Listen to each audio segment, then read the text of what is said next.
Thank you. So we've got some exciting things going on in the medical school, and one of the most exciting things is we have West Virginia natives, West Virginia students getting highly trained and then coming back to live and practice in West Virginia. And our next speaker, Dr. Phillip Aguila, is one of those. Dr. Aguila was born in Oak Hill, West Virginia, went to WVU and got a degree in pharmacy, and then went on to medical school at WVU. Then went and did a residency in internal medicine at Allegheny General Hospital in Pittsburgh, and did his pulmonary and critical care fellowship at University of North Carolina in Chapel Hill. After that, he went to Jacksonville, Florida, and where he was the chief of the section of pulmonary and critical care medicine. And from that position, he was recruited here to Martinsburg to University Healthcare. Dr. Aguila is the director of the intensive care unit at Berkeley Medical Center. He's on the board for University Healthcare Physicians. And I think that he probably is most proud that he was named Teacher of the Year in 2012 by our medical students here. So please join me in welcoming Dr. Phillip Aguila.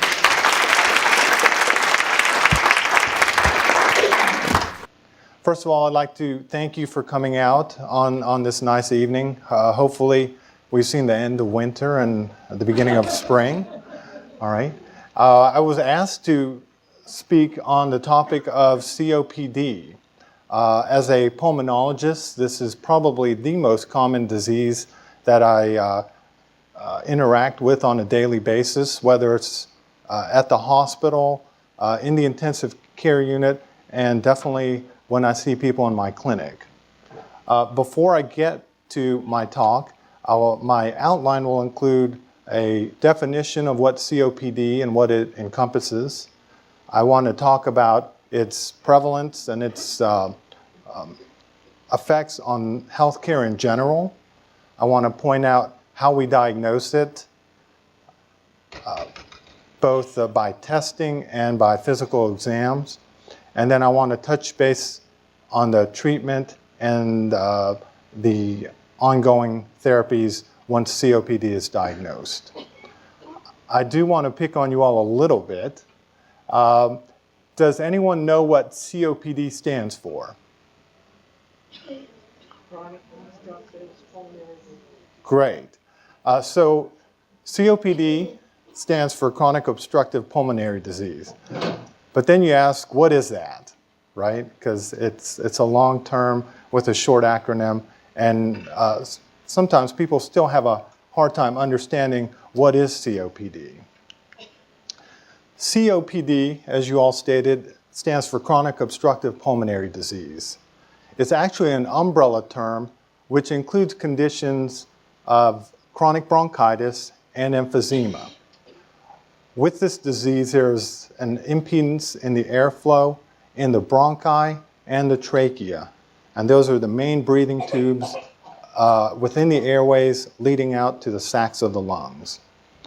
Just a few facts about COPD. It is the fourth leading cause of death in the United States and a major cause of sickness. Currently, it is the fifth leading cause of death worldwide. And that's pretty impressive. It's not just here in the United States, it's everywhere in the world that COPD is quite prevalent. The World Health Organization has actually estimated that in 2030, COPD will become the third leading cause of death. The thing about COPD is that it's both preventable and treatable. This is just a little schematic of that'll help describe what COPD is. Again, COPD includes chronic bronchitis and emphysema. Here, what we're doing here on these little schematics is we're taking a cross-section of the bronchi. The bronchi is what sends the air that we take in down into the lungs. This is what a normal bronchus looks like. The walls of the bronchi are nice and smooth, as you can appreciate there. There is a nice linear pattern in the bronchi. What happens in chronic bronchitis is you see inflammation and structural changes. As you can appreciate here on this cross-section of the airway, this somewhat pink-colored area is the mucosa of the airways. And you can see here, compared to this cross-section of a normal airway, the mucosa is thickened. It is hypertrophied from the constant irritation from the causes of COPD. You also have a narrowing of the airway. You can see the narrowing here compared to here, and this is a big component of what COPD is.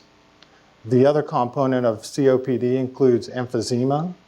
Again, this is further on down in the lung, further on out into the lung tissue itself. I like to describe the lungs as sacks of balloons where air is exchanged, where we take in oxygen and we expel carbon dioxide. And as most of you all know, balloons expand nicely when you blow air into it, and they deflate when you take the air out. That's what our lungs, these parts here are called the alveoli. This is what they do, is they expand and then they kind of recoil on their own. When you have emphysema, you have destruction and enlargement of these air spaces. So these normally elastic sacs lose their ability to expand. And when they lose their ability to expand, they lose their ability to exchange the oxygen for the carbon dioxide. And that is the main effect of emphysema. So you have in COPD, narrowing of the airways, and you also have loss of the ability to exchange oxygen for carbon dioxide.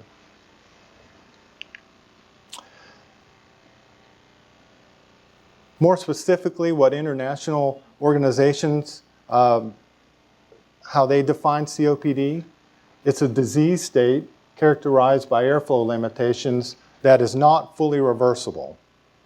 The airflow limitation is usually both progressive and associated with abnormal inflammatory response of lungs to noxious particles or gases.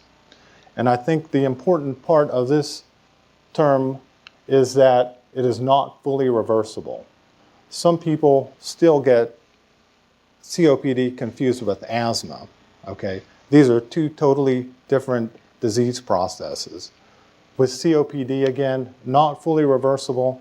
With asthma, there is the reversibility in the airflow obstruction. Whom does it affect? I'll talk briefly about the epidemiology and the prevalence, as well as the economic burden, and also touch on the vulnerable populations. COPD is diagnosed using a spirometer. Has anyone ever performed spirometry? Okay, I see several hands out there. It is not an easy test. What spirometry is it's easy to perform in an office setting. And what we do here is we're measuring your air volume and flow. And these are, spirometry is actually part of a pulmonary function test. So if a physician recommends a pulmonary function test, spirometry is part of that. When we're performing spirometry, we're looking at two main things. The first thing that we're looking for is the forced expiratory volume in 1 second. And we measure that as a percentage of the total amount of air that can be forcefully expired during a 6-second period. This is the main way of defining what COPD is. So when we're measuring forced vital capacity, and I'm just going to give a brief description of what spirometry entails. I'll show you a picture. This is what a normal office spirometry looks like. It's performed usually by a respiratory therapist or a medical assistant. As you can see here, The person has the device, the spirometer, placed into his mouth. The airflow is measured through the computer, and we get this nice graph here that tells us how they're doing. Again, it's a closed system, so people are required to use the nose plugs to keep the system closed. But as you can see here, spirometry can be challenging. To ask someone to expire for 6 seconds, probably not a big deal, right? Because you can sit here and blow pretty quietly for 6 seconds and you don't get breathless. But what we ask for when we do spirometry, we have you take some normal breaths, we call it tidal breathing. You're breathing in and out. And then we have you take a deep breath in, and then our therapist is yelling at you to blow out the air as fast as you can. So you take a breath in, and then you blow out, and you blow out, out, out, out, out, out, out for at least 6 seconds. And what we're measuring is the amount of airflow in the first second over the total amount of airflow. And the definition of what COPD is most people should be able to get 70% of that air out in the first second. If you can't get more than 70% of the air out in the first second, it could indicate that you have COPD. Okay, again, COPD is a chronic disease. It's prevalent, anywhere between 5 and 10%, depending on what diagnostic criteria are used. The third National Health and Nutrition Examination Survey data, they calculated using spirometry that there was a prevalence of COPD in adults of about 7%. So if we have a room of about 100 people, there will be at least 7 of you that have COPD. Again, fairly prevalent disease. COPD is responsible for 700,000 hospitalizations annually in the United States. In recent years, the hospitalization rates for women have actually increased and is now equal to that for COPD exacerbations among men. In 2005, more than 126,000 adults in the United States have died from COPD. As far as adjusting it for age-adjusted mortality, it differs dramatically by state. The lowest rate of mortality is in Hawaii, approximately 27 deaths per 100,000, and the highest rate is in Oklahoma, approximately 94 deaths per 100,000. This is from the CDC. As you can see here, the higher the death rates per 100,000 people, the darker the shade is.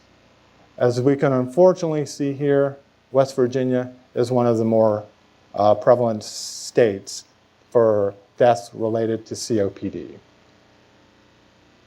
To me, a little surprising, but not fully surprising. I did some of my training in North Carolina, and North Carolina, of course, is like the home of cigarettes. I thought I would see the most COPD there, and surprisingly, North Carolina is just a lighter shade. But as you can see, there's a good belt here of high death rates with COPD, as well as up here. As far as the financial burden, it is estimated that direct medical costs in 2012 were approximately $30 billion. Indirect costs related to COPD, related to the morbidity, which includes work time loss and productivity, also results in $20.4 billion annually. So together, almost $50 billion annually related to the burden of COPD. It's pretty astounding that 50 billion, this is billion, it's not million, that's $50 billion related to COPD and its disease. to talk about the physiology and some genetic environmental influences. COPD comprises a collection of different processes. As I discussed, it includes chronic or recurrent bronchitis, emphysema, and there's airway responsiveness with COPD.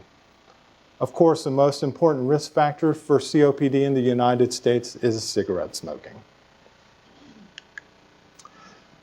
So what does COPD look like? It looks like a lot of different things, and these next two slides are kind of showing to depict that there is no set look for COPD. COPD can look like anything. It could look like a healthy, young, white male that's middle age. He can have COPD. It could be a female who is Asian and fairly young. This lady here, this lady here looks nice and healthy. She obviously functions well because she's doing chores along her house. She could have COPD. And then you have the COPDers that smoke their whole life, and they can actually reach golden ages of 100. So COPD has a lot of different looks. It's not a typical look that a COPD person has.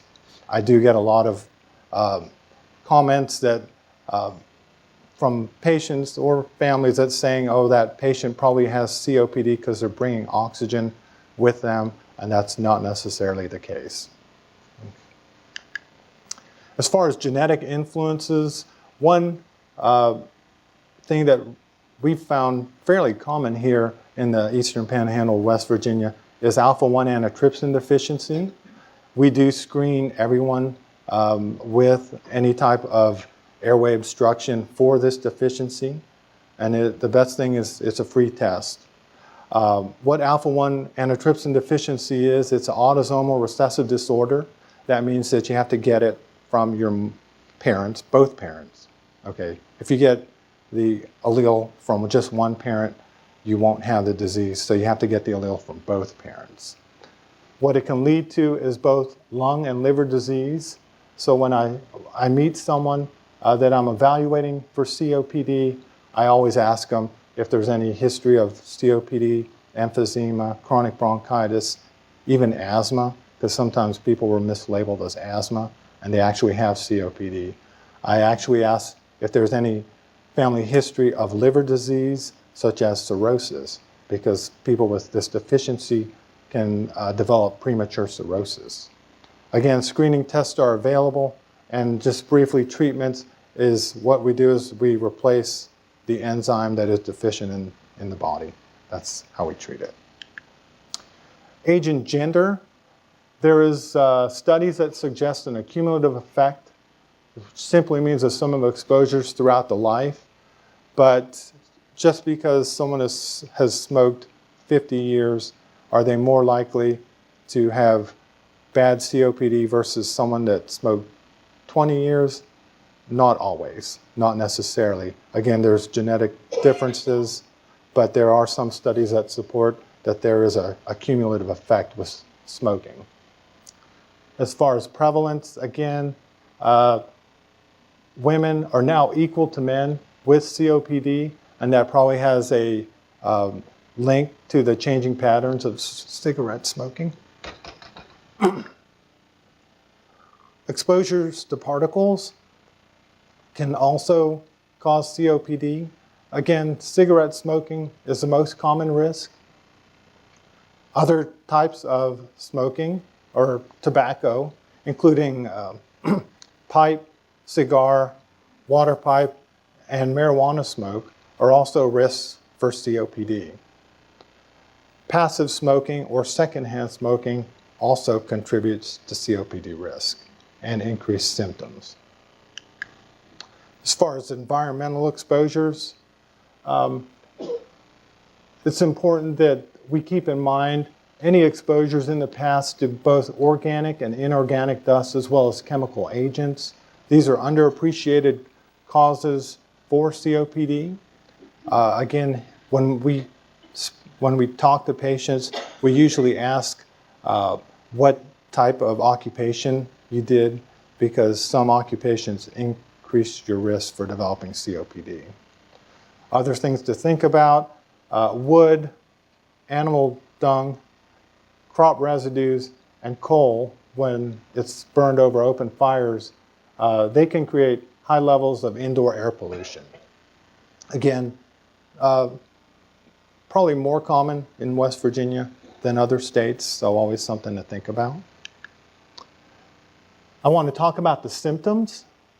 The main symptom that brings people in to see their primary care physician or that are referred to us is that people tend to complain of dyspnea. And what is dyspnea? Dyspnea is the cardinal symptom for COPD. And what dyspnea is, it's people that complain of a sense of increased effort to breathe. They complain of heaviness. They complain of air hunger or gasping. Okay. Some people use shortness of breath. I've been short of breath.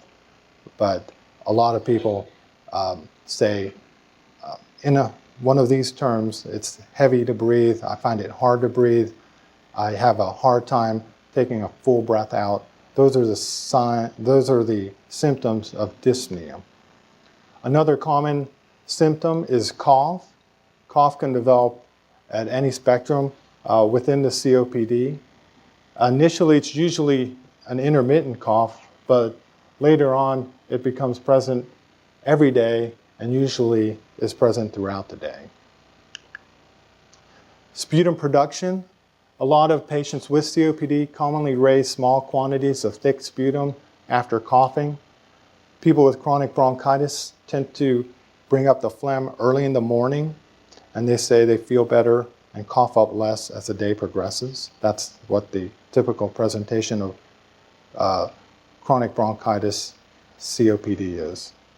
Regular production of sputum for 3 or more months in 2 consecutive years is the actual definition for chronic bronchitis. Some people have wheezing and chest tightness, and these are nonspecific, but they do occur throughout the day.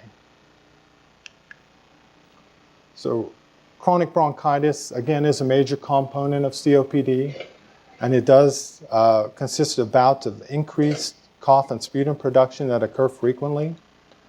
The attacks may be related to either acute bacterial or more commonly a viral infection. And this is a chronic process, and sometimes it leads to premature damage of the airways and what we call bronchiectasis. Okay. While most people have bronchitis at some point in their life, recurrent episodes, usually 2 or 3 per year, are observed in COPD.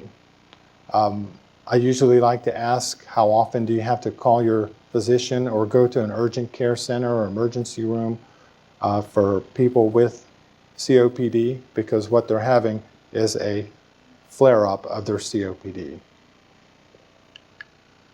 As far as emphysema is concerned, again, there's destruction of the air sacs in the lungs, and a result of the disruption of intake of oxygen and the elimination of the toxic gas, the carbon dioxide. Question? Yes. The pulse oximeter? Yes.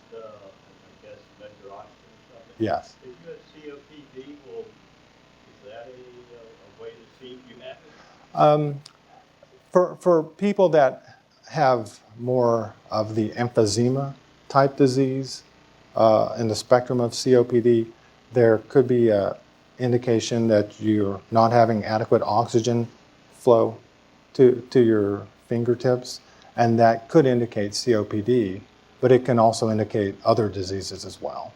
Yes.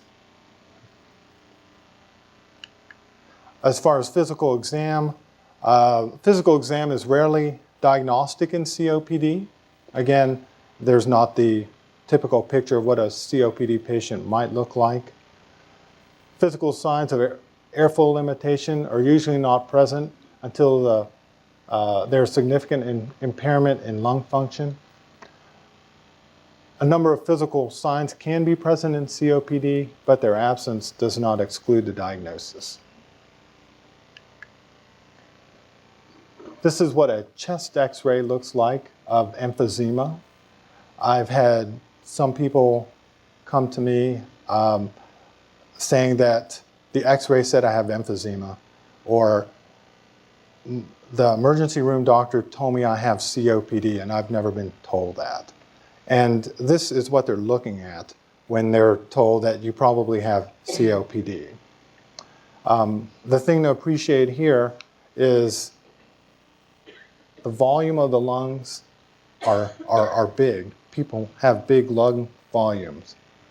What happens is the lung tries to compensate for what it normally does. So the lungs are compensating.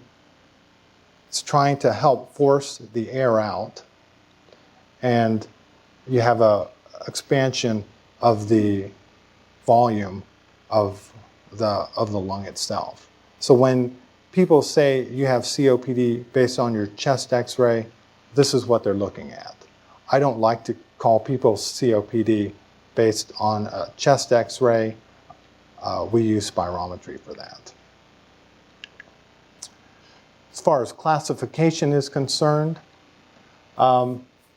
these are the guidelines that we use for treating COPD.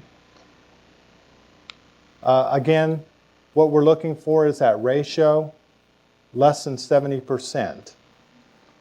As you proceed from a mild to a more severe case of COPD, what this classification is based on is the amount of air that you can force out in that first second, okay? So if you're getting more than 80% out of the air out in that first second, you may have mild COPD, okay? As you can see here, the amount of air forced out in the first second becomes less, the severity of the COPD becomes worse, okay? And this is how we typically classify how bad someone's COPD is, okay? So we go from mild to moderate to severe to very severe. And again, this is based on these numbers here. As you can see, moderate is from 50 to 80. Severe is from 30 to 50. And then very severe is usually less than 30.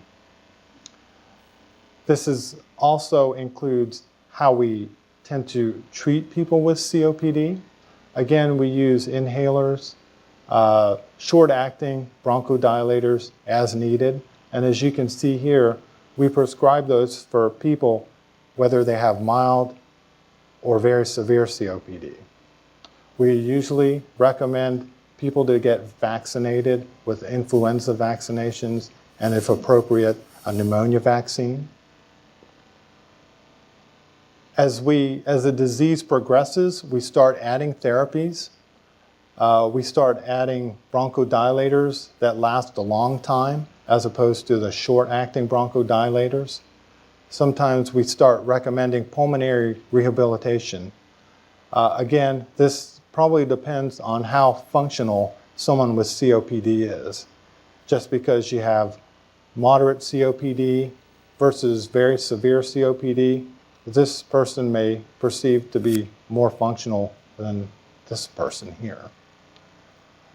What we usually do in patients with severe COPD is we add inhaled steroids, and that's to treat the exacerbations related to COPD. And as we get into the more severe cases, we start thinking about long-term oxygen therapy and sometimes surgical interventions. The thing that is important with the different stages or classifications of COPD is that the more severe, the more likely one will get ill and increase their risk for hospitalizations and recurrent illnesses. And that's why we like to classify what stage of COPD you are. The thing about COPD, increasingly associated with other diseases such as pneumonia, hypertension, congestive heart failure, other forms of heart disease, lung vascular diseases, cancers, osteoporosis, and depression. As far as prevention is concerned, we always want to prevent the disease before it happens. And the primary prevention is to try to avoid smoking of any sort, try to avoid exposure to things that can cause COPD. What I think is very important is that we prevent teenagers from starting at an early age. So if someone is smoking and in front of their kids, niece, nephew, that does have an influence on what they see. If they see an adult smoking, they're saying, well, if they're smoking, that's probably not that bad of a thing. So I think primary prevention, preventing teenagers from smoking, is clearly important. We like to get people that are smokers to try to stop as well.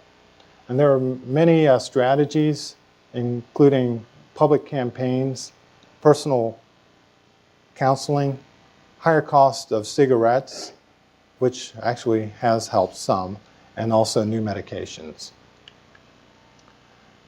Secondary prevention aims at detecting the disease when it's still relatively mild and treatable. I have, as a pulmonologist, I have a very low threshold to order a spirometry test on you, okay? Because I like to know about a disease when it's still fairly mild.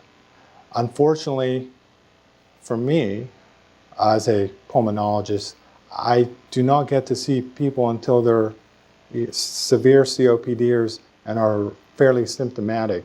So I try to encourage primary care physicians to order these spirometry tests. Again, they're easy to perform, they're quickly performed, and they help detect the disease early. Secondary prevention has been found to be helpful in cardiovascular disease as well as diabetes, but the verdict is still out with COPD. I don't really feel that way. I really feel like if the earlier we detect the disease, the more we are able to treat you, whether it's to get you to stop smoking or to start you on appropriate therapy. As far as treatment of COPD is concerned, first and foremost, and I think we're seeing a theme here, is that you have to stop smoking, okay? Again, it is important for you to talk with your primary care physician about trying to stop smoking if you can't. I think it is, if it's not talked about, it won't be addressed. Most physicians are good about asking the question. Sometimes, if you have a 15-minute block to cover a lot of different illnesses, you may forget to ask about their smoking habits. So mention it to your physician. Don't be afraid. Tell them that you want to stop and how can you help me. Counseling has been proven to be effective, so I encourage everyone to talk to your physician or healthcare provider about smoking cessation. What we do use is nicotine replacement therapy. These come in different forms. There's nicotine gum. We use nicotine inhalers. That's kind of funny. We use nicotine nasal sprays. And I think probably the most common thing that is used for people that try to stop are the nicotine patches. We do use pharmacologic therapy as well. I usually don't like to prescribe these unless patients are absolutely willing to stop smoking. If there is any hesitancy or reluctance to stop smoking, I stay away from these type of medicines. People have to be ready to stop before you start spending these type of monies on these medications to help you stop smoking. I tried to not put the brand names, but I think the brand names help because nobody really remembers the generic names for these medicines. probably the two most common used medicines for smoking cessation are Chantix and Zyban. Studies show that there are quit rates anywhere between 30 and 35% when used with other means, which includes nicotine replacement therapy or counseling. Inhalers are a big part of treatment of COPD. They come in different styles: bronchodilators, steroid inhalers, and combinations. For patients with stable COPD, and if you could remember back to the staging of COPD, the people with mild or even moderate COPD have stable disease. What we like to prescribe are these quick relief inhalers. These you've seen them all. They're little inhalers that you carry in your hand. You can put in your pocket. You can put in your purse. They also come in nebulized forms as well, which probably have easier delivery. If any of you have gone to an urgent care or emergency room for shortness of breath, you've probably been treated with a nebulizer of some form. These bronchodilators, these are the names of the most common bronchodilators. Albuterol is a generic name, but I also included these names here because sometimes I ask people if they're on albuterol, and they say no, I take Ventolin, and they're all the same thing. They just have different names, and that's based on different manufacturers. Ipratropium bromide is another one, also known as Atrovent. And then you have a combination of the two, and that's wisely called Combivent. Okay. And these work to dilate, open up the airways. Again, prescribed for all stages of COPD, mainstays of therapy for the milder form of COPD. We have maintenance therapy, and these are to be used on a daily or twice daily basis, no matter how you're feeling. Again, sometimes people are feeling fine. They're using these inhalers every day. They stop using it because they're feeling fine, and before you know it, they're experiencing shortness of breath. These inhalers aren't meant to work that way. Again, they do not act quickly, but they have longer effects. These inhalers include long-acting beta agonists, which are your long-acting albuterols that were on the previous slide. Again, these come in inhalers and nebulizers. What they include are these three different ones: formoterol, arformoterol, and salmeterol. And again, used for COPD, not used for asthma. And that's the difference between the two disease states. Again, these work by dilating the airways, but these last for 12 hours and longer. Okay. And then we have the long-acting anticholinergics, also known as the Atrovents or the ipratropium bromides, as you saw on the other slide. Again, these come as inhalers, and these are the two most common ones. You've probably come across Spiriva in some form of another, the commercial with the elephant sitting on the man's chest, that one. And then the newer one is this one here. Okay. We use inhaled steroids. Again, if you can recall back to the different stages of COPD, inhaled steroids are more so for the patients with moderate or severe disease, or patients that have recurrent bronchitis and have a lot of sputum production. Inhaled steroids work on the inflammatory component of COPD, and they come in inhalers and nebulizers, and these are the most common ones that are used.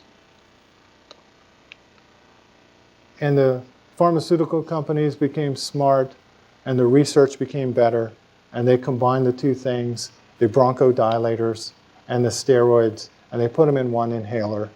And this is a result of the combined inhalers, usually used twice a day. And again, they have a steroid and a bronchodilator. This one down here is the latest. It's called Brio, and that one is used once a day, amazingly. The thing that I've come into recently is that I've been practicing for almost 11 years now. Probably the first 6 years of practicing, we had a handful of medicines. Probably in the past 5 years, they've probably developed twice as many as those. So there's more research going into COPD, and as a pulmonologist, I find that encouraging. Okay. Some of the other therapies that we use, there's this medicine here called roflumilast. This is a pill that you take once a day, and this works to dilate the airways, and it also helps to decrease the mucus production. An old medicine we use is called theophylline. It's also used in asthma, and this has similar effects to this medicine here. We do use steroids.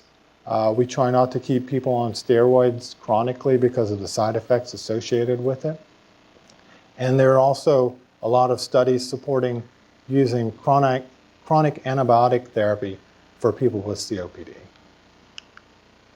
As far as acute therapy, and by what I mean by acute therapy is you're feeling sick, you're coughing, you're short of breath, you have to go to the emergency room or to an urgent care center. And you usually get treated with steroids, usually intravenously. They usually give you antibiotics. They usually put you on oxygen, and they give you a breathing treatment. And a lot of these are just acute phases performed to hopefully prevent you from being hospitalized. Okay. Again, these are the treatments: nebulizers, oxygen, and pulmonary rehab. We have an outstanding pulmonary rehab program here at the Wellness Center. If any of you all are interested, they do a great job. I've had a lot of good feedback from them. As far as tertiary preventions, and with tertiary preventions, you try to lessen the complications associated with the disease. Again, we treat them. We treat people with the bronchodilators, the anti-inflammatories, and the antibiotics. What we're trying to do is to reduce the exacerbations of the disease and to prevent the accelerated decline in function.